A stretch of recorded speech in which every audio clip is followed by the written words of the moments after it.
여러분 김형국 탐험가를 연달아 모시겠습니다. 큰 박수 부탁드리겠습니다. 반갑습니다. 노래 하나 듣고 시작하겠습니다. 어디선가 들려오는 바람의 노래, 한반도 끝에서 시작된 발걸음,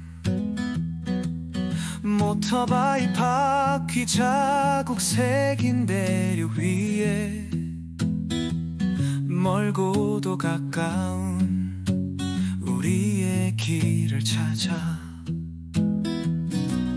길은 평화다, 서로를 잇는 약속, 눈부신 아침 햇살 속에 우리가 걸어온 이 길이 내일의 희망이 될 거야.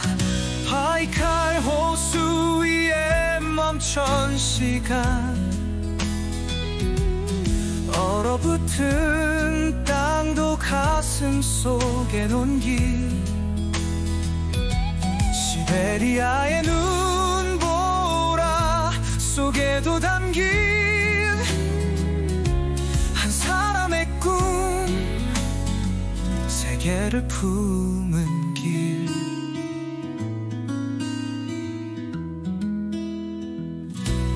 길은 평화다, 서로를 잇는 약속, 눈부신 아침 햇살 속에 우리가 걸어온 이 길이 내일의 희망이 될 거야. 분단된 이 땅 위에도 무지개의 길이 흐르네. 서로 다른 그 너머에도 우리 마음이 닿을 거야.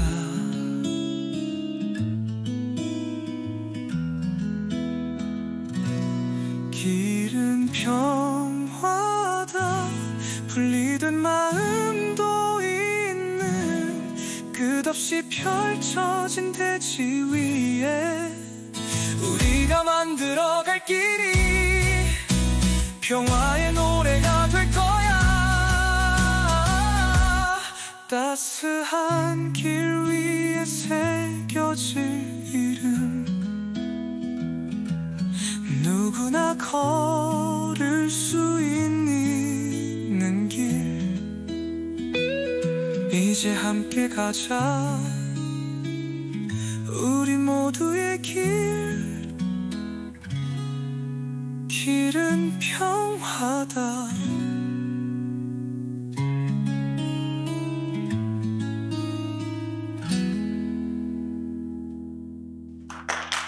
고맙습니다. 이 곡은 이제 제가 작사를 했고요. 그다음에 챗GPT하고 AI를 동원해서 영상을 도움받아서 만든 곡입니다. 예, 탐험가인데 음악도 만들 수 있습니다. 챗GPT에 의해서요. 예, 감사합니다. 예, 저는 탐험가 김현국이라는 이름으로 활동하고 있습니다. 탐험가로서 제가 하고 있는 일은요, 한반도에서 대륙으로 연결되는 길에 대한 자료를 반복적으로 만드는 것입니다. 쉽게 표현해보면 서울이나 부산 그리고 광주 어디에서든지 출발을 해서 시베리아를 거쳐 암스테르담에 이르는 유라시아 대륙 횡단 도로에 대한 자료를 만드는 일을 하고 있습니다. 이를 위해서 유라시아와 30년이라는 시간 동안 인연을 맺어오고 있고요. 1996년에 모토바이크를 이동 수단으로 시베리아를 횡단한 첫 행위 이후에 2001년과 2014년 그리고 2017년, 2019년, 2023년 모두 6차례 대륙 횡단을 마쳤습니다. 이를 통해서 대한민국 사람이라면 누구든지 우리 일상에 있는 이동수단을 사용해서 한반도로부터 확장된 공간을 누구든지 경험할 수 있는 구체적인 자료를 만들었습니다. 남과 북의 분단으로 서울에서 부산까지 400km에서 이루어지고 있는 우리의 일상이 광주에서 시베리아를 거쳐 암스테르담까지 유라시아 대륙 14,000km로 우리의 일상이 확장될 수 있음을 의미합니다. 유라시아 마실 가기 2조. 우리 아이들이 아빠 차를 타고 함께 바이칼 호수에서 낚시를 하고 오고, 우리의 청년들이 시베리아를 횡단해서 발트해에서 윈드서핑을 하고, 우리 어른들이 자신의 차로 유라시아 대륙의 북극권에서 오로라를 보고 오는 일, 생각만 해도 시원하지 않습니까? 그렇습니다. 이제 제가 이런 일을 하게 된 계기와 지금까지의 진행 과정, 그리고 앞으로의 계획에 대해서 말씀드리겠습니다. 1987 하면 떠오르는 키워드가 있으신가요? 예, 책에서 1987은 영화 1987이 있었고요. 또 책에서 1987은 대학에 입학했던 해이기도 합니다.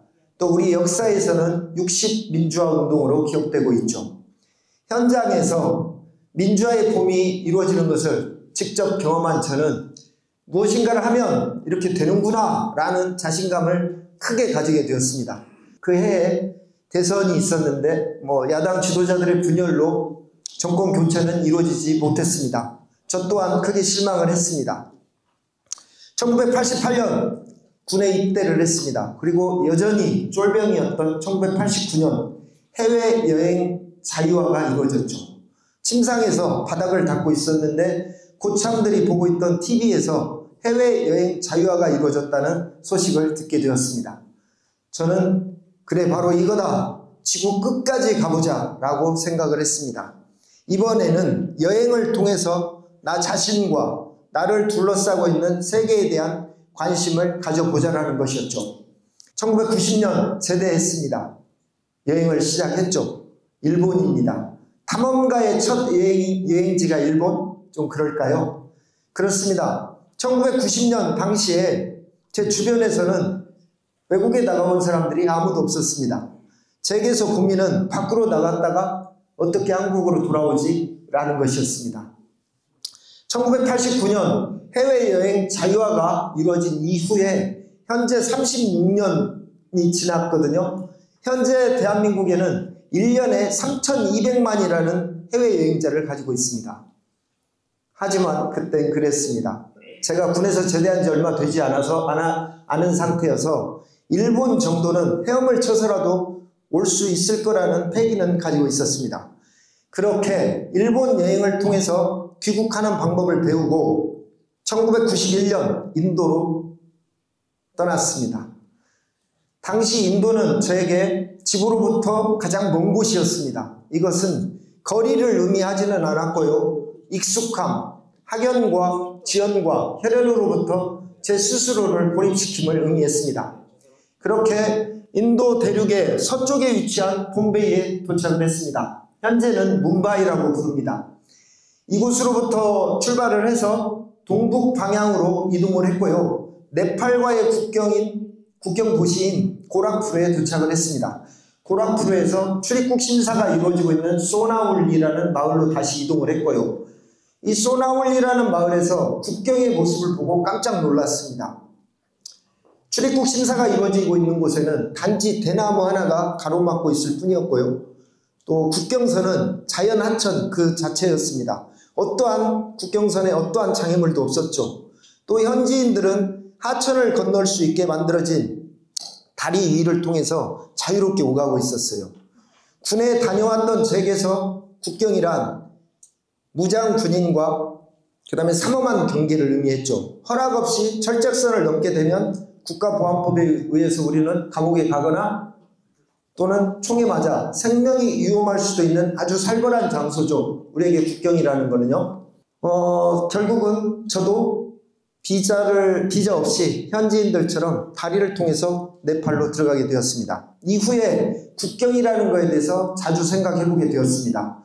또 한편 당시 인도에는 유럽에서 온 여행자들이 무척 많았습니다. 이 유럽 여행자들은 당시의 인도를 문명 사회가 잃어버린 어머니의 정이 있는 곳이라고 표현을 했습니다. 이들과 이야기를 나누면서 한 가지 부러운 점이 있었는데요. 그것은 10대 시절 후반부터 여행을 통해서 자신의 정체성을 만들어간다는 것이었습니다. 아시다시피 유럽도 이웃 나라를 오가는데 아무런 장애물이 없으니까요. 국경과 관련해서 여행이라는 것을 한번 정의를 해보았습니다. 여행이란 국경 또는 익숙한 환경으로부터 낯선 곳으로의 경계를 넘는 행위를 의미합니다. 국경 또는 경계를 넘는다는 것은 서로 다름과의 만남이죠. 서로 다름 어떤가요? 일반적으로 우리에게 서로 다름은 불평의 이유가 됩니다. 그렇게 불평을 하게 되면 서로 당을 짓기도 하고 또 때론 원수처럼 되기도 하죠. 현재 남과 북의 분단의 갈등, 그리고 유라시아 지역에서 진행 중인 러시아와 우크라이나를 앞세운 서방세계와의 충돌, 그리고 지구촌 곳곳에서 발생하고 있는 분쟁, 이 모든 문제의 바탕에는 서로 다름이 있습니다. 저는 여행이 이러한 한계들에 대한 대안이 될 수 있겠다는 생각을 했습니다. 여행이란 국경 또는 경계 너머의 서로 다름과의 만남을 의미하는데, 서로 다름을 이유로 불평하게 되면 여행이라는 것은 더 이상 할 수 없게 되는 거니까요. 이러한 이유로 한동안 여행 지상주의자가 되기도 했습니다. 이렇게 인도 네팔 등지에서 3년이라는 시간을 보내고 한국으로 돌아왔습니다. 자취방이었죠. 엎드려서 방바닥에 제가 다녔던 곳들을 점으로 찍고 서로를 연결을 해봤습니다. 선이 되더군요. 3년이라는 시간 동안 저만의 이야기들이 만들어져 있었습니다. 그 이야기들을 지도 위에 올려놓고 인도에서 한반도까지 이어지는 육로 길들을 찾아보았습니다. 그러다가 시베리아가 눈에 들어왔죠. 시베리아 하면 어떤 생각이 나십니까? 춥다죠. 첫 번째가 동토의 땅이고 유영지입니다. 제게서 시베리아는 사회주의 종주국 소련입니다. 1991년 12월 25일 냉전의 한 축이었던 소련이 해체가 되었습니다. 소련의 해체는 서방세계와 같은 발걸음을 걸어왔던 우리에게도 새로운 시장이자 자원의 보고로서 기후 땅이 됨을 의미했습니다. 한편 1950년 6월 25일 한국에서 발생했죠. 한국 동란을 계기로 세계는 냉전이 본격화되었다라고 말을 합니다. 이로 인해서 소련이 해체되기까지 42년이라는 시간 동안 현재의 러시아는 들어갈 수 없는 금단의 땅이요, 이로 인해서 시베리아는 미지의 세계와 같은 곳이었습니다. 기회의 땅 러시아, 그리고 미지의 세계 시베리아. 뭔가 저를 강하게 끌어내는 게 있었죠. 이때는 생각하면 행동한다였습니다. 1995년 다시 배낭을 꾸렸습니다. 그리고 러시아 극동의 한 도시인 하바롭스크로 향했습니다. 이곳에서 여름 방학 3개월을 보내면서 다양한 사람들과의 만남을 통해서 정말 러시아라는 나라가 기후 땅이 될 수 있겠구나라는 생각을 하고 돌아왔습니다. 1996년 대학을 졸업했고 다시 러시아 하바롭스크로 향하는 비행기 안에 있었습니다. 이번에는 모토바이크와 함께였죠. 1890년 두 필의 말이 끄는 마차를 타고 시베리아를 횡단했던 러시아의 극작가 안톤 체호프의 이야기가 동기부여가 되었습니다. 모토바이크, 현대판 말이라고 불리우죠. 저는 말이 아닌 모토바이크를 타고 시베리아를 횡단하면서 이 러시아라는 나라에 어떤 기회들이 있는지 제 눈으로 직접 확인해 보고자 했습니다.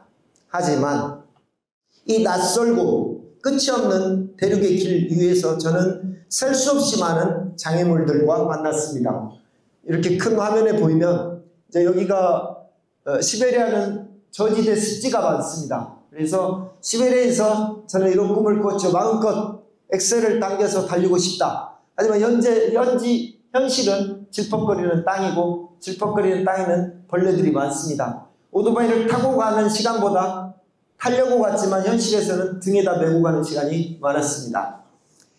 결국 대륙 횡단에는 성공했지만 저는 다시는 이러한 새로운 길에 도전하지 않겠다라고 결심을 했습니다. 하지만 저는 이미 여행을 통해서 그리고 시베리아 횡단을 통해서 1만 킬로미터 이상으로 저의 시선이 확장되어 있었습니다. 1997년 다시 모스크바로 날아갔습니다. 이번에는 러시아의 심장이자 수도에서 제가 직접 어떤 기회들을 만들어보자라는 목표를 가지고 있었습니다. 볼펜과 메모지를 들고 걷기 시작했습니다. 모스크바도 유럽처럼 방사선 형태의 도시 구조를 가지고 있습니다. 그 중심에는 크렘을과 붉은 광장이 있죠. 붉은 광장으로부터는 10개의 대로가 출발합니다. 하나하나의 길을 따라가다 보면 소련 시절의 영향력 혹은 세계와 만나게 됩니다. 모든 길은 로마로 통한다라는 말이 있죠.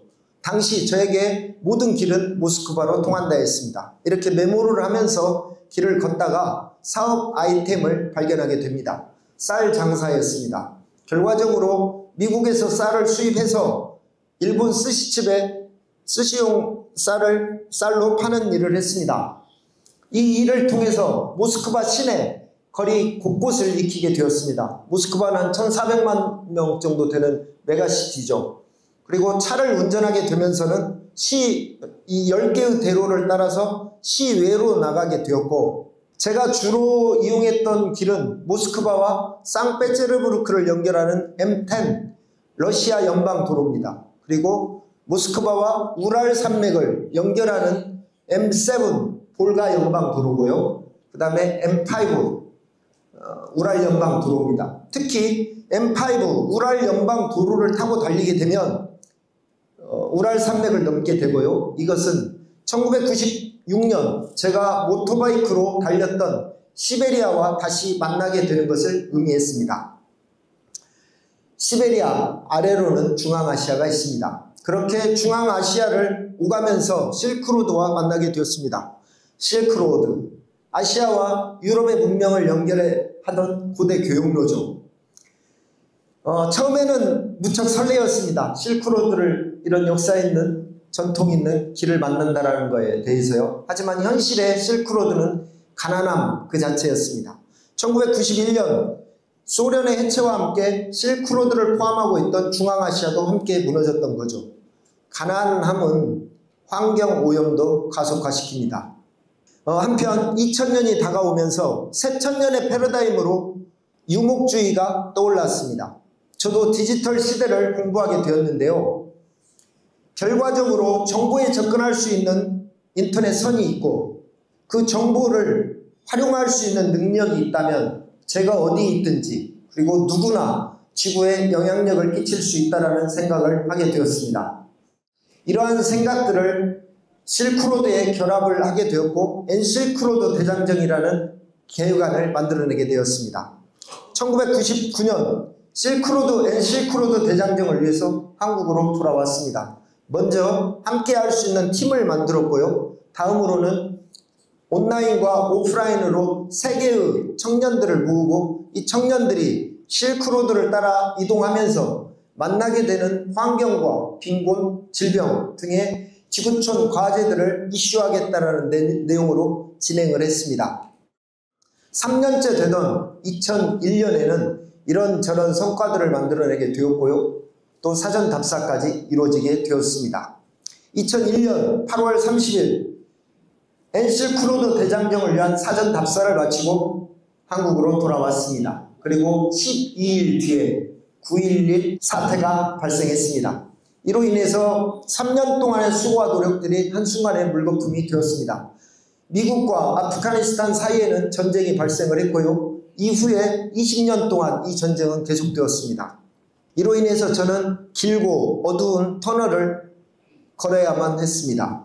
2013년 12월 성탄절 2부 예배를 마치고 숙소로도 사용하고 있던 학교 사무실로 돌아왔습니다. 그리고 바닥에 누워서 소리를 질러댔습니다.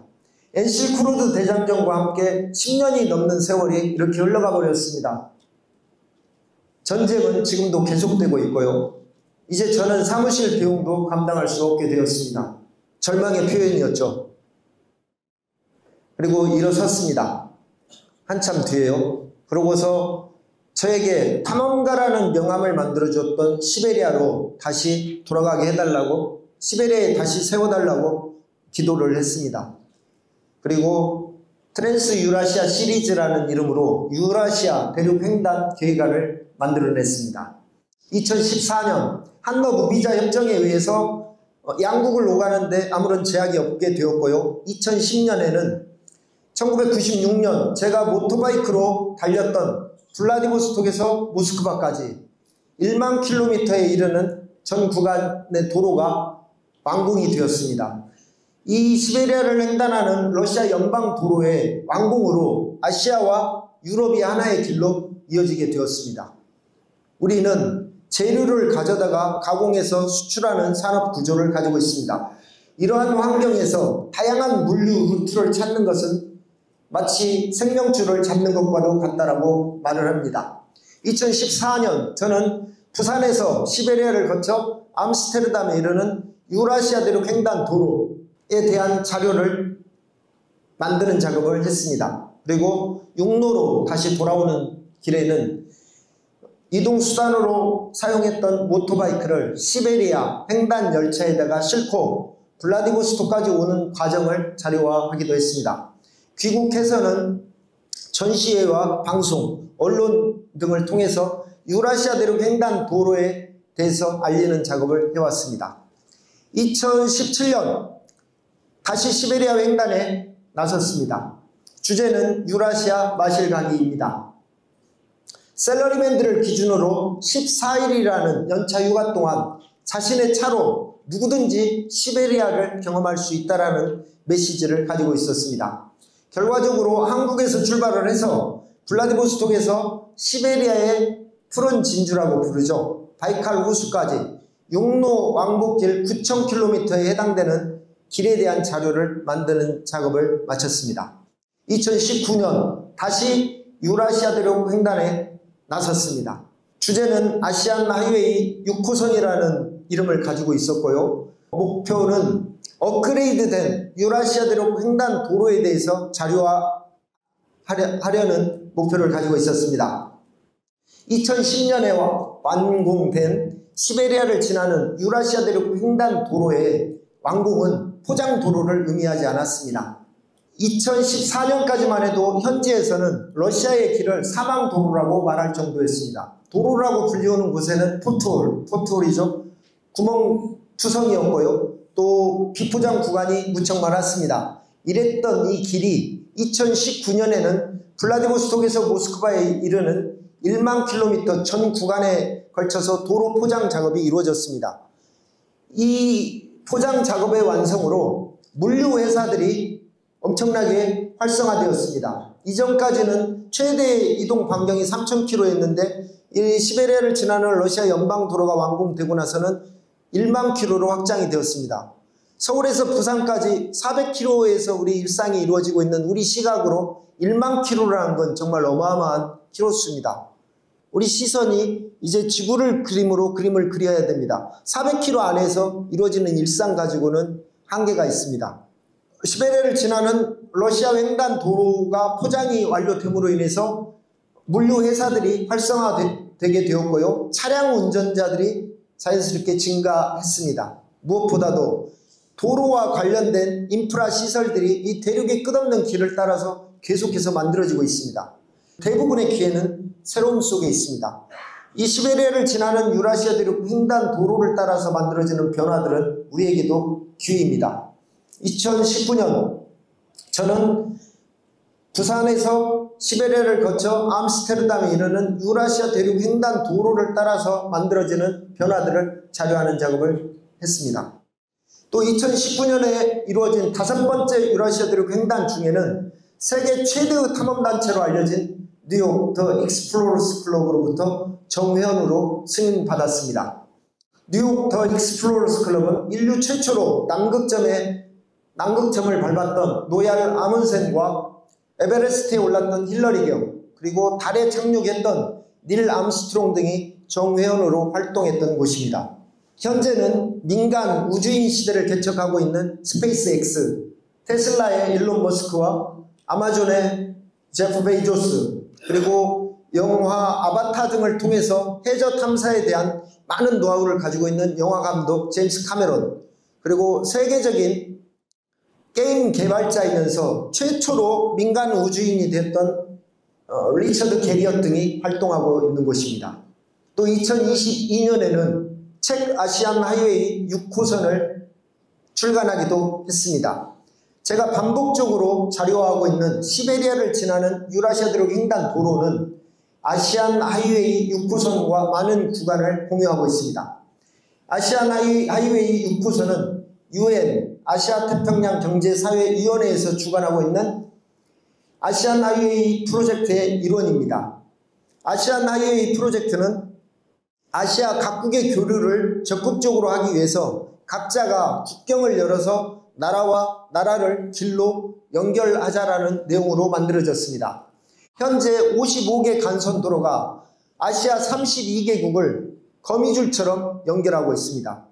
우리 한반도에는 중국 쪽을 통해서 대륙으로 연결되는 1호선과 또 시베리아를 통해서 대륙으로 연결되는 6호선 두 개의 국제고속도로 네트워크를 가지고 있습니다. 그리고 다시 2022년에는 유라시아 문화교류라는 이름으로 국제포럼과 청년 아카데미 그리고 기획 전시를 내용으로 하는 국비사업의 대표로서 역할을 감당하기도 했습니다. 2023년 6번째 유라시아 대륙 횡단에 도전했습니다. 길은 평화다. 아시안 하이웨이 6호선이라는 주제를 가지고 있었고요. 이 대륙 횡단 계획안은 뉴욕 더 익스플로러스 클럽에서 발표가 되었습니다. 뉴욕 더 익스플로러스 클럽은 국제기구와 각국 정부 그리고 다국적 기업에 이르기까지 폭넓은 네트워크를 가지고 있습니다. 또 2023년에 이루어졌던 6번째 유라시아 대륙 횡단에는 3가지 목표가 있었습니다. 첫 번째는 겨울 환경에서 시베리아 횡단 도로를 자료하겠다라는 목표를 가지고 있었습니다. 이렇게 되면 그동안에 저의 반복된 행위에 의해서 모든 환경에서 시베리아를 지나는 유라시아 대륙 횡단 도로에 대한 자료가 만들어지는 것을 의미합니다. 유라시아 마실각 2조. 대한민국 사람 누구든지 지금 당장 우리 일상에 있는 이동수단으로 시베리아를 횡단해서 유럽까지 누구든지 통일이 안 된 지금도 누구든지 다녀올 수 있다는 메시지를 가지고 있었습니다. 이를 위해서 모토바이크가 아닌 자동차를 이동수단으로 처음으로 선택하게 되었고요. 또 언제든지 시베리아를 횡단해서 유럽 끝까지 다녀올 수 있다는 것을 증명하기 위해서 998cc 캐스퍼 경승용차를 타고 겨울 시베리아를 횡단했습니다. 두 번째는 유네스코 지정 세계자연유산인 바이칼 호수 보존을 위한 캠페인입니다. 현재 유라시아 지역에서는 러시아와 우크라이나를 앞세운 서방 세계가 충돌 중에 있습니다. 저는 바이칼 호수에서의 캠페인을 통해서 현재 지구의 우선순위는 전쟁이 아니라 기후위기다라는 메시지를 만들어냈습니다. 결과적으로 러시아 연방정부로부터 초대를 받아서 러시아의 탐험가이자 바이칼 자연보호구역의 책임자인 바실리 스툴라시라는 사람과 함께 바이칼 호수 보존을 위한 활동을 하기도 했습니다. 세 번째는 메타버스를 활용한 게임과 증강현실 아바타입니다. 이를 위해서 유라시아 대륙 횡단 도로 14,000km를 시각 자료화하는 작업을 마쳤습니다. 2024년에 이어서 2025년에도 고국에서 새로운 여정 중에 있습니다. 올해에는 누구든지 유라시아 대륙을 횡단하거나 간접 체험할 수 있도록 메타버스를 활용한 게임과 증강현실 아바타를 온라인에서, 오프라인에서는 유라시아라는 단어를 특화시킨 여행자 복합 공간으로서 유라시아 콤플렉스를 계획하고 진행하고 있습니다. 현재는 디지털 기반의 세계화 시대라고 말합니다. 실시간으로 정보를 접할 수 있는 스마트폰을 휴대하고 국경 너머로 자유롭게 이동하면서 지구를 캔버스로 자신의 이야기를 만들어가는 시대입니다. 디지털 노마드, 디지털 유목민의 활성화 시대인 것이죠. 1996년 모토바이크를 이동수단으로 모토바이크를 타고 시베리아를 횡단한 저의 첫 행위는 최초의 기록이 되어 있습니다. 또 유라시아에서의 30년이라는 시간과 6번의 대륙 횡단은 이야기로서의 디테일을 의미합니다. 최초의 기록과 이야기로서의 디테일이 저의 경쟁력이라고 말을 합니다.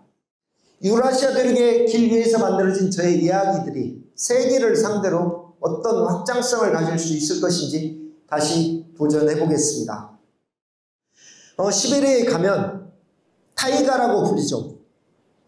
타이가라 불리는 칭엽수림 지대가 바다처럼 끝도 없이 펼쳐져 있습니다. 하지만 한계를 가지고 있는 우리 눈으로는 극히 일부분만 볼 수 있을 뿐이죠. 제가 유라시아 대륙을 횡단하면서 배운 것은 현재 제가 보고 있는 것들이 그리고 제 눈으로 보여지는 것들이 전부라고 착각하고 있는 건 아닌지 제 스스로에게 반복해서 질문해 보는 것입니다.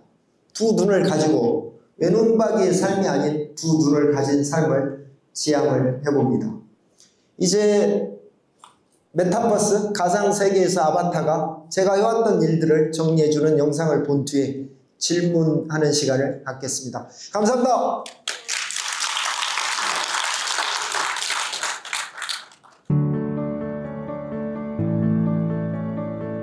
오늘은 세계 최초로 시베리아를 바이크로 횡단하고 그 후 총 6차례 유라시아 대륙을 횡단한 뉴욕 더 익스플로러스 클럽 회원이신 탐험가 김영국 님을 모셨습니다. 안녕하세요. 네, 안녕하십니까. 탐험가 김영국입니다.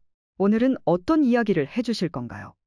그동안 제가 해왔던 여정과 앞으로의 계획을 말씀드리려 합니다. 그럼 바로 영상 보시죠.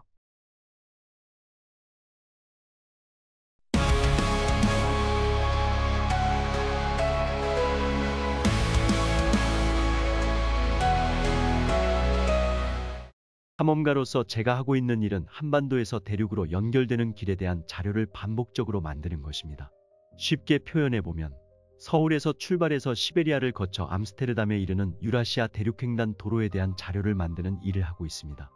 이를 위해 유라시아와 29년째 인연을 맺어오고 있고 1996년, 2001년, 2014년, 2017년, 2019년, 2023년 모두 6차례 대륙 횡단을 마쳤습니다. 이를 통해 대한민국 사람이라면 누구나 그리고 지금 당장 우리 일상에서의 이동수단을 사용해서 한반도로부터 확장된 공간을 경험할 수 있는 구체적인 자료를 만들었습니다. 이것은 남과 북의 분단으로 서울에서 부산까지 400km에서 이루어지고 있는 우리의 일상이 서울에서 암스테르담까지 유라시아 대륙 14,000km로 확장될 수 있음을 의미합니다. 유라시아 마실가기이죠. 우리 아이들이 아빠 차를 타고 함께 바이칼 호수에서 낚시를 하고 오고 우리의 청년들이 시베리아를 횡단해서 발트해에서 윈드서핑을 타고 우리의 어른들이 자신의 차로 유라시아의 북극권에서 오로라를 보고 오는 일. 생각만 해도 시원하지 않습니까? 2022년에는 아시안 하이웨이 6호선이라는 제목의 책을 출간했습니다. 아시안 하이웨이 6호선은 UN 아시아 태평양 경제사회위원회에서 주관하고 있는 아시안 하이웨이 프로젝트의 일부입니다. 아시안 하이웨이 6호선은 제가 반복적으로 자료화하고 있는 시베리아를 지나는 유라시아 대륙횡단 도로와 많은 구간을 공유하고 있습니다. 또 2022년에는 유라시아 문화교류라는 이름으로 기획전시와 국제포럼, 청년 아카데미로 구성된 국비 사업의 대표로서 활동하기도 했습니다. 2023년 6번째 유라시아 대륙횡단에 나섰습니다. 길은 평화다.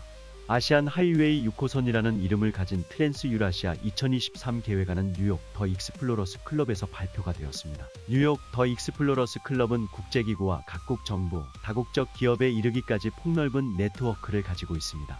2023년의 유라시아 대륙횡단에는 3가지 목표가 있었습니다.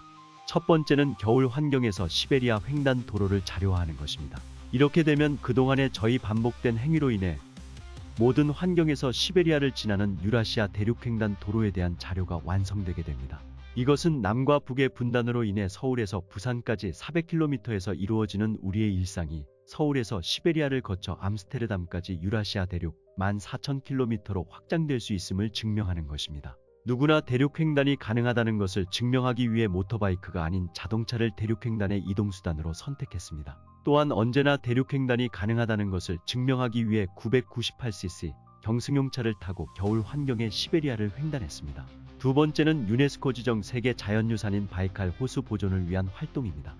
현재 유라시아 지역에서는 러시아와 우크라이나를 앞세운 서방 세계가 충돌 중에 있습니다. 나는 바이칼 호수에서의 환경 캠페인을 통해 현재 지구촌의 우선순위는 전쟁이 아니라 기후위기라는 메시지를 만들었습니다.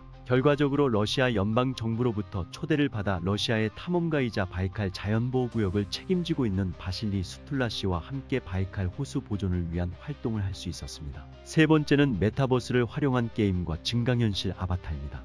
이를 위해 유라시아 대륙횡단 도로 14,000km를 시각 자료화하고 30여 년 동안 대륙의 길 위에서 만들어진 이야기들을 정리했습니다. 2024년에 이어 2025년에도 고국에서의 새로운 여정이 진행 중에 있습니다. 올해의 계획은 누구나 유라시아 대륙을 횡단하거나 간접 체험할 수 있도록 메타버스를 활용한 게임과 증강현실 아바타를 온라인에서, 오프라인에서는 유라시아 콤플렉스라는 이름으로 유라시아라는 단어를 특화시킨 여행자 복합 공간을 만들기 위해 뛰어다니고 있습니다. 현재는 디지털 기반의 세계화 시대입니다. 실시간으로 정보를 접할 수 있는 스마트폰을 휴대하고 국경 너머로 자유롭게 이동하면서 지구를 캔버스로 자신의 이야기를 만들어가고 있습니다. 1996년 모터바이크를 이동수단으로 시베리아를 단독 횡단한 행위는 최초의 기록이 되어 있습니다. 유라시아에서 29년이라는 시간과 6번의 대륙횡단은 이야기로서의 디테일을 의미합니다. 최초의 기록과 이야기로서의 디테일은 저의 경쟁력이라고 말합니다. 유라시아 대륙의 길 위에서 만들어진 저의 이야기들이 세계를 상대로 어떤 확장성을 가질 수 있을 것인지 다시 도전해보겠습니다. 그동안의 반복된 행위에 의해 저는 유라시아 대륙의 곳곳에 그리고 뉴욕, TEC를 넘어 UN, 아시아 태평양 경제사회위원회에 이르기까지의 네트워크가 만들어졌습니다. 저의 제7차 유라시아 대륙횡단 목표는 이러한 네트워크들을 바탕으로 유일한 분단 국가의 길을 통과하는 것입니다. 남과 북이 분단된 환경에서 살아가고 있는 나에게 길은 또는 길의 연결은 평화입니다. 감사합니다. 고맙습니다. 예, 질문하고 제가 대답하는 시간을 가져보겠습니다. 제가 이제 방금 말씀드렸던 것들 중에 제 입에서 나오는 단어나 문장들이 새로운 단어들이 많습니다. 그래서 좀 익숙하지 않은 내용들이 많이 있을 거예요. 예. 결혼했어요? 결혼요? 결혼 못했습니다. 당연한 건 아니고, 예, 탐험가에서 못한 건 아니고요. 신이 하나님이 허락해 주시면, anytime. 예. 예, 질문 있습니다. 예. 기시간 여행하려면 예. 돈이 많이 들 것 같은데요. 예. 그 돈을 어떻게 마련하는지 하나 하고. 예. 두 번째는 저 기록들을 만들면은 예. 저거는 누가 쓰고 혹시 좀 돈이 되는 것인지 이것도 좀 물어보고 싶고요. 예. 그 다음에 여행이라는 거하고 탐험이라는 거하고 혹시 어떤 차이가 있을지 이 정도 좀 궁금합니다. 그래요. 제가 이제 머리가 나빠서 말을 하다가 까먹으면 다시 그 질문 3개 중에서 물어보겠습니다. 제가 한 30년에 오면서 현금으로만 한 10억 정도 쓴 것 같아요. 그리고 제가 벌었던 건 이제 아까 모스크바에서 쌀 장사하면서 한 3억 정도 벌었었고요.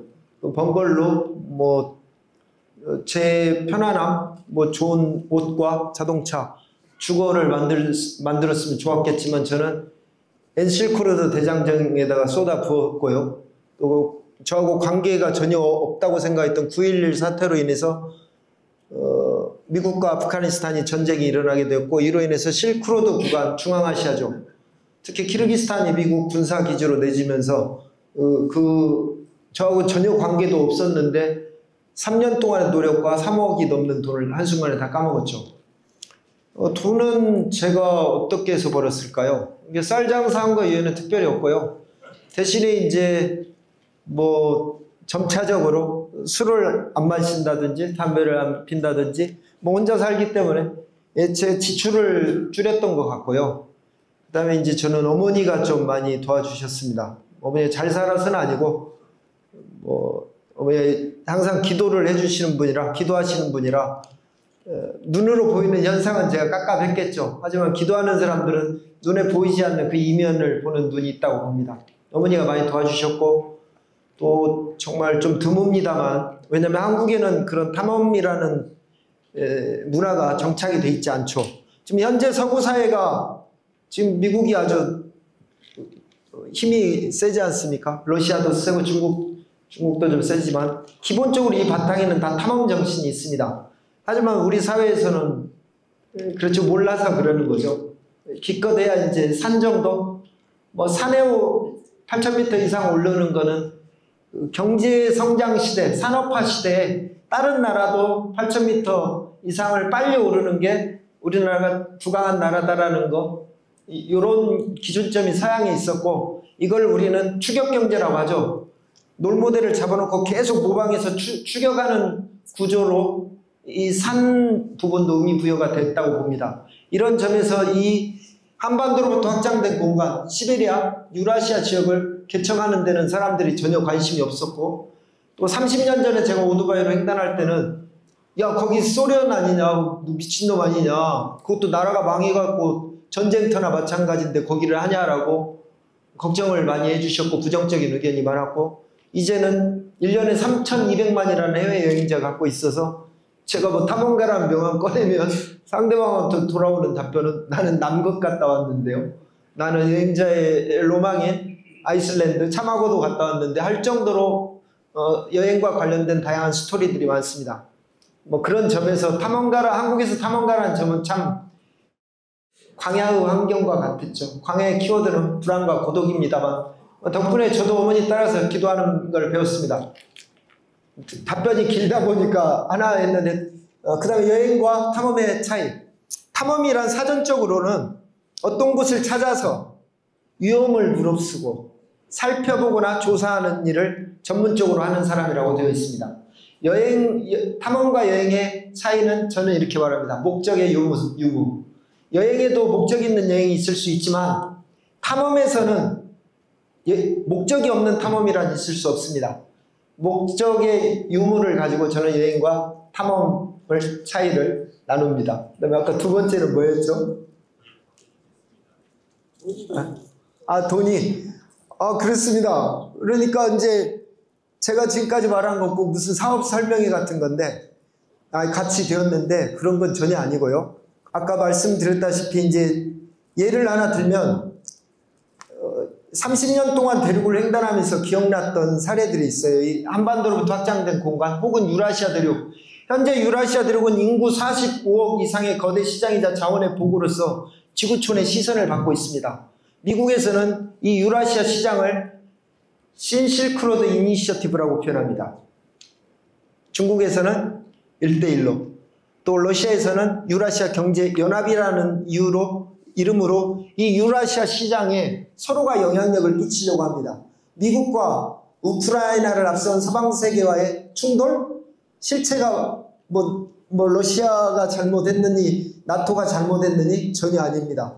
이 바로 유라시아 시장을 누가 차지할 것이냐, 이게 바로 현재 충돌의 실체입니다.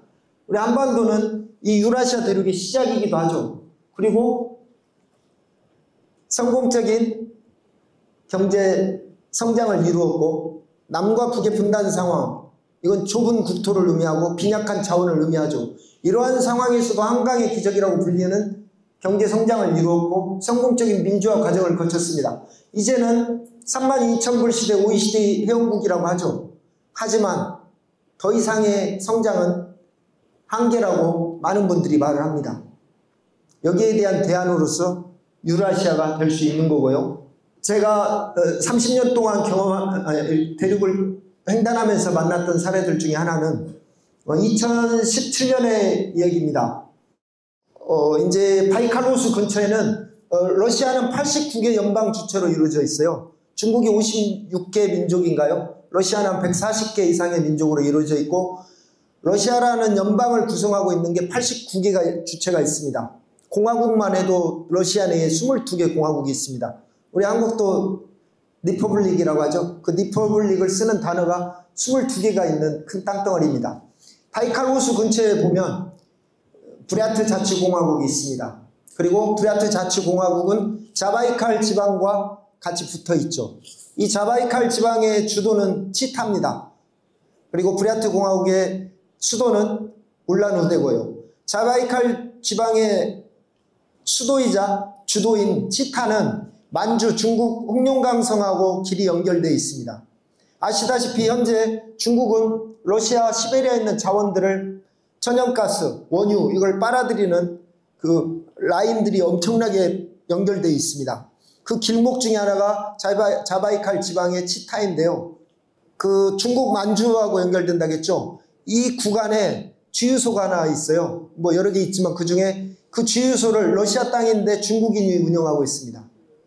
너무 신기하죠? 러시아 땅에서 중국인이 주유소를 운영하고 있다는 그 자체가요. 그래서 물어봤죠. 그랬더니 중국 사람들은 이렇게 말해요. 현재 러시아와 우크라이나의 국경은 4,200km 정도 맞대고 있습니다.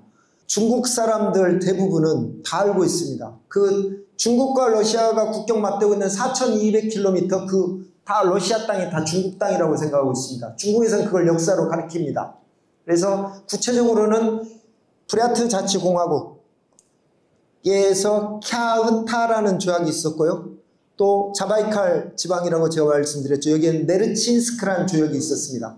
그리고 아무르주가 있어요. 하바롭스크 아시죠? 아무르주에는 아이훈 조약이라는 게 있었습니다. 그리고 연해주라고 부르죠. 블라디보스톡이 주도죠. 여기에서는 북경 조약이라는 게 있었습니다. 이 4개 조약에 의해서 그 현재 러시아 땅 전부가 다 러시아 땅이 된 것이고, 이건 청나라로부터 러시아가 빼앗았다라고 생각을 합니다. 그 땅을 다시 중국이 가져갈 수는 없는 거죠. 그래서 평화적 잠식이라는 말을 씁니다. 그래서 이 주유소를 운영하는 그 중국인은 이렇게 하죠. 아까 중국에 있는 많은 바이칼 위쪽으로도 어마어마한 자원들이 있어요. 목재, 뭐 원유, 가스, 이걸 가져다가 만주로 가는데, 러시아는 현재 그 주유소에서 휘발유 가격이 800원 정도 합니다. 중국은 1,600원 정도 합니다. 2배 차이죠. 어마어마한 차이죠. 그래서 러시아에 있는 자원들을 싣고 중국 만주르로 들어가는 차들은 휘발유를 넣어야 되고 중국 운전사들이 많은데, 이 러시아에서 자원을 실어 중국으로 들어가는 운전사들을 위해서 이 중국인이 아이템을 내서 그 길목에서 기름을 팔고 있었던 것입니다. 러시아에서는 이제 건물은 외국인이 소유할 수 있지만 땅은 소유를 못했거든요. 그랬던 것들이 바뀌어서 이제는 주요 군사시설이나 이런 것만 제외하고 나서는 땅도 구입할 수 있습니다. 주유소도 국가가 관리하는 자원이죠. 하지만 이 중국에는 와이프가 러시아인입니다. 그래서 러시아인 명의로 하고 있는데, 이 사례를 보고 저는 이런 생각을 하게 되었습니다.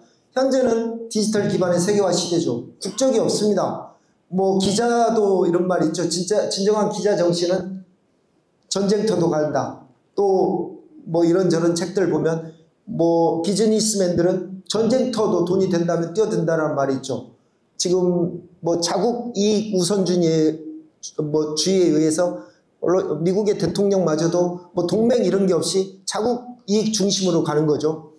철저히 이제 이런 시각에서 보면, 이 사례를 보면 어떻게 할 수 있냐면, 시베리아는 정말 자원이 많고요. 사람들은 드뭅니다. 이것은 땅을 싸게 임대할 수 있다는 거고요. 그 다음에 아까 휘발유 가격도 반절 800원밖에 안 한다고 했잖아요. 이건 노동비가 싸다라는 걸 의미합니다. 이 사례를 보고 만약에 제가 가서 시베리아에서 땅을 임대해서 거기서 농장을 한다면 경쟁력이 생기겠죠. 싼 임대료, 그 다음에 노동비. 그래서 중국과 바로 국경을 대고 있는데, 그 국경 넘어가면 바로 북경입니다. 그래서 북경에 맥도날드 매장을 생각을 해봤어요. 엄청나게 많겠죠. 뭐 중국 15억이라고 하는데, 이 시베리아에서 농장을 해서 거기에서 북경 맥도날드 매장에서 파는 햄버거 패티시, 고기 패티죠.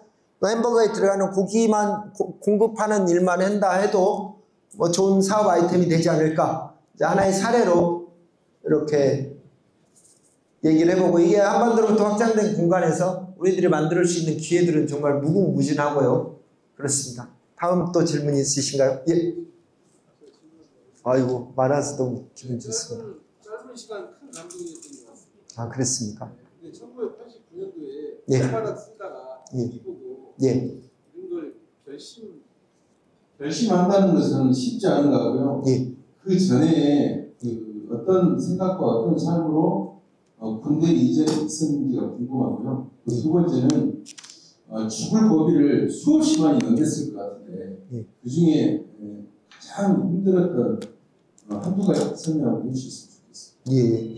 그러니까 이제 아까 다 설명이 대략 됐는데, 저는 운이 좋다고 생각합니다. 제 삶이.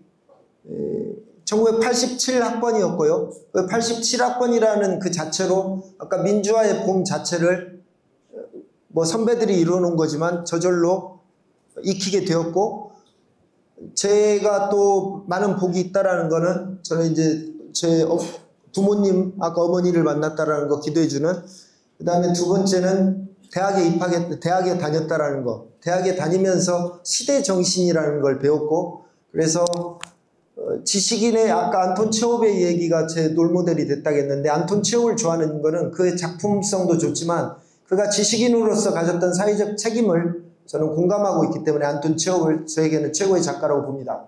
바로 대학에서 제가 배웠던 건 우리 어머니나 부모님들이 보기에는 놀고 먹고 대학생이었지만, 저는 그 대학교 시절에 놀고 먹으면서 어떻게 살 것인가, 시대 흐름이 무엇인가, 이런 거를 주로 봤던 것 같아요. 그래서 저는 전공을 법은 했지만 공부는 거의 안 되어 있지만 어떻게 살 것인가, 어떤 것이 의미 있는 가치일까, 이런 것들을 좀 생각했고, 그것들이 연결이 돼서 시베리아를 횡단하게 되었죠. 결국 민주화 운동은 다음은 통일로 기대를 하게 됐고, 한반도의 통일은 그래도 땅이 좁습니다. 한반도는 대륙과의 만남을 의미했죠. 그 대륙은 소련이었고 한때 냉전에 의해서 우리가 들어갈 수 없는 땅이었죠. 근데 1991년에 소련이 해체되면서 그 소련 땅이 우리에게 기회가 된다고 했습니다. 또 한편으로는 냉전에 의해서 아무런 정보가 없었던 땅이고요. 그 길을 제가 한번 개척해보자라고, 말은 쉽지만 다시 두 번째로 가면 셀 수 없이 많은 장벽들을 만났죠. 죽음이라는 건 너무 많이 경험을 해봤죠. 집을 떠난다라는 건 죽음과 가까워지는 것입니다. 특히 이제 저는 뭐 관광은 아니기 때문에 굳이 이제 저는 뭐 크리스찬이어서 성경적으로 표현하면 신명기서 10장 18절이라는 걸 보면 나그네는 과부와 어린아이처럼 도움을 받아야 될 대상으로 되어 있습니다. 특히 이 유라시아 대륙은 영하 40도는 추위도 아니라고 말합니다. 그리고 400km는 거리도 아니야, 이렇게 말합니다. 우리는 400km에서 모든 게 이루어지고 있죠. 러시아에서는 1000km 정도 돼야 그 정도면 한번 달려볼 만한데 라고 하죠. 이 말의 의미는 이 영하 40도와 400km라는 거는 이 환경에서 여행자가 된다는 건 도움이 필요한 존재를 의미합니다. 그래서 많은 어려움들이 있었고요. 뭐 굳이 하면 이제 저는 아무르강이라고는 많이 들어보셨을 거예요. 하바롭스크나 이런 데 가보셨기 때문에. 러시아에 참 부러운 것 중에 하나가 땅이 넓고 자원이 많고, 그 자원 중에서 저는 강이 많다라는 것, 그게 정말 부럽습니다. 아무르가 뭔 뜻이냐고도 물어보는데, 아무르는 아무르 백작의 이름이에요.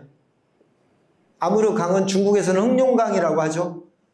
하지만 러시아에서는 아무르강이라고 하는데, 아무르가 뭔 뜻이야? 그러는데 아무르는 아무르 백작. 이 아무르라는 백작이 그 이르크츠크에서부터 블라디보스토크까지 땅을 개척한 사람으로 알려져 있어요. 우리 동양사에서는 침략자일 수도 있겠지만, 이 아무르 강에서 이제 1995년에 제가 러시아와 처음 만났는데, 아까 89개 연방 주체, 140개 이상의 민족으로 이루어져 있다고 했잖아요. 그 중에 이제 유대인도 러시아에서 살아요. 하바롭스크 옆에 보면 비로브잔이라고 있는데 유대인 자치지구가 있죠. 거기에서 만난 유대인 친구랑 같이 아무르 강에서 수영을 했는데, 뭐 저도 좀 현역을 나와서 뭐 웬만한 또 시골 출신이어서 수영 자신이 있는데, 하바롭스크에서 이제 강에 남자끼리라 네가 쎄 내가 쎄 하다가, 야 그럼 우리 수영 한번 할까 하고 뛰어들었죠. 근데 그 사람한테는 이제 그 같은 러시아니까 익숙했던 거고, 한강 정도 넓이 되는 부분에서 했는데, 그 물이 이렇게 저를 끌어가 버리더라고요. 이게 밀물 썰물이 강에도 있었던 거예요. 그래서 그런 상황을 전혀 파악하지 못하고 물에 뛰어들었다가 이렇게 진짜 물에 몇 번 들어갔다 나오고, 그 친구는 이제 조금 먼저 헤엄쳐갖고 나가버렸고, 그러면서 이제 물을 먹기 시작하면서 필름이 이렇게 꽉 지나가대요. 그래서 뭐 이런 경험은 다 있었을 것입니다. 죽음에 가까워지면 일단 필름이 순식간에 막 지나가는 것 같아요. 그때 이제 저는 제가 무슨 종교 얘기를 해서 뭐 독실하다 이런 말을 하러 온 건 전혀 아니고요. 정말 부족한데, 그 죽음에 가까워질 때 이제 어릴 때 뭐 아무 생각 없이 다녔던 교회, 하나님 살려주세요 이 생각밖에 안 나대요. 저는 그랬습니다. 뭐 다른 사례들도 많지만 죽음에 가까워지는 거는 다 똑같은 것 같습니다. 인간의 한계인 거죠. 그리고 그렇습니다. 그 열정과 집념에 요즘같이 힘든 시대에 오늘 강의가 저에게 큰 용기를 주시는 것 같아서 참으로 참석을 잘한 것 같고요. 그리고 지금 저희 요즘 시대에 맞는 AI 시대에 맞게 아까 다녔던 그 힘든 길들을 메타버스를 이용을 해서 저희가 가상 세계에서 같이 볼 수 있다고 했는데 일단 뭐 오프라인은 저희가 가기가 힘드니까 온라인 세계에서 그 메타버스 타고 그 현실 속으로 가서 느껴보고 싶은데 어떻게 하면 그 방법을 이용해서 볼 수 있는지 이 자리에서 함께 공유를 해주셨으면 탐험가님의 그 길을 함께 느껴보고 싶습니다. 예, 뭐 질문은 너무 감사합니다. 그렇습니다. 저는 이제 반복된 행위에 의해서 여기 광주에서 시베리아를 거쳐서 암스테르담까지 가는 길에 대한 자료를 30년 동안 구축을 했습니다. 요즘은 스토리 시대라고 하죠. 그 스토리 하나가 경쟁력을 갖게 되면 영화도 되고 게임도 되고 인터넷 모바일 컨텐츠도 되고 메타버스를 활용한 게임도 되고 메타버스를 활용한 게임은 현재 디지털 시대 4차 산업 시대를 대변하는 키워드일 뿐입니다. 그래서 중요한 건 저의 반복된 행위가 하나의 객관화된 경쟁력을 가졌다라는 것이고요. 그거를 통해서 방금 말씀드린 대로 영화, 게임, 인터넷 모바일 컨텐츠 뭐 이런 것들을 만들 수 있다라는 것입니다. 그래서 뭐 구체적인 양해는 뭐 그 자체가 나오는 거죠. 이게 중요한 건 스토리 능력이에요. 디테일이고요. 뭐 그렇습니다. 저도 바이크를 사가지고 계속 타고 있고요. 예. 탐험을 해보고 싶습니다. 예. 3개월 정도 예. 이렇게 여행을 떠나고 싶은데 예. 어떤 코스가 한번 간단하게 좀 말씀 한마디 해주세요. 저는 이제 뭐 시베리아 쪽이니까요. 아니 그러니까 예. 좀 시커먼 좋은 쪽. 뭐 오토바이로는 그냥 동해시에서 같이 배랑 타고 블라디보스토크에만 도착하면 됩니다. 그러면 그냥 인터넷 보면 다 나와 있어요. 그냥 횡단하는 것. 바이칼 호수까지 일단 3개월이면 갔다 올 수 있는데 요즘에는 이제 자신의 차로 유라시아 대륙 횡단하는 사람들도 좀 있습니다. 근데 이분들은 버킷리스트죠. 좀 안타까운 점은 블라디보스토크에서 모스크바까지가 1만 킬로고 암스테르담, 유럽 끝까지는 1만 4천 킬로예요. 러시아가 전부를 차지하는데 중요한 건 이 사람들이 시베리아를 횡단하면서 러시아를 무서워한다는 거예요. 그만큼 인터넷에 자료는 많지만 다양성은 없습니다. 아까 러시아 가지고 있는 두려움, 부정적인 선입관 때문에. 그래서 대륙을 횡단한다고 왔지만 실질적으로 러시아 구간에서 너무 무서워합니다, 사람들이. 그러면서 유럽에 갈 필요는 없죠. 유럽은 그냥 비행기 타고 가서 차 렌트해 갖고 유럽 달리면 되는데. 그래서 이제 안타까운 점이 유라시아 대륙을 자기 차로 이동하려면 비용도 많이 드는데 러시아 구간에 또 실질적인 기회들이 많거든요. 하지만 러시아를 무서워하고 그냥 막 달려간다는 건 좀 안타깝고요. 그래서 선생님이 원하신다는 건 그냥 차를 가지고 일단 오토바이 가지고 블라디보스토크만 가면 뭐 일단 뭐 유심 가면 바로 인터넷 실시간에 되고요. 뭐 주유 800원밖에 안 합니다. 잠자리 뭐 세고 셌습니다. 한국 이마트보다 더 큰 대형 매장이 러시아에 수천 개가 있습니다. 지금은 넘쳐납니다. 그래서 일단 행동만 옮기시면 바로 선생님 스토리가 시베리아를 관계해서 나올 수밖에 없습니다. 열정적으로 강연해 주신 우리 김현국 탐험가님께 큰 박수 부탁드리겠습니다. 감사합니다.